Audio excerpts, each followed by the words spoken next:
അടുത്ത ടിപ്സാണ് വുഡ്. എല്ലാവരും ചോദിക്കുന്ന ഒരു ചോദ്യമാണ്. ഷുഡ് എന്ന് പറഞ്ഞതിൻ്റെ മലയാള അർത്ഥം നം എന്ന ടെക്നിക്കാണ് എങ്കിൽ വുഡ് എന്ന് പറയുന്നതിൻ്റെ മലയാള അർത്ഥം എന്തായിരിക്കും, എന്താണ് അതിൻ്റെ യൂസേജസ് എന്ന് നമുക്ക് സിമ്പിളായിട്ട് പഠിക്കാം. അതായത് വുഡ് എന്ന് പറയുന്നത് ആകുമായിരുന്നു എന്നാണ്. ഈ വുഡിന് ശേഷവും ഷുഡിന് ശേഷവും ഒക്കെ V1 ആണ് ഉപയോഗിക്കേണ്ടത്. അതായത് വെർബിൻ്റെ ഒന്നാമത്തെ രൂപം, ബേസ് ഫോം ഓഫ് ദി വെർബാണ് ഉപയോഗിക്കേണ്ടത്.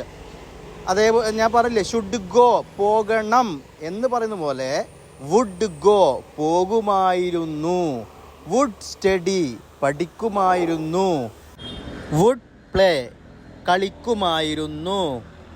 എല്ലാവർക്കും മനസ്സിലായി എന്ന് വിചാരിക്കുന്നു. Thank you.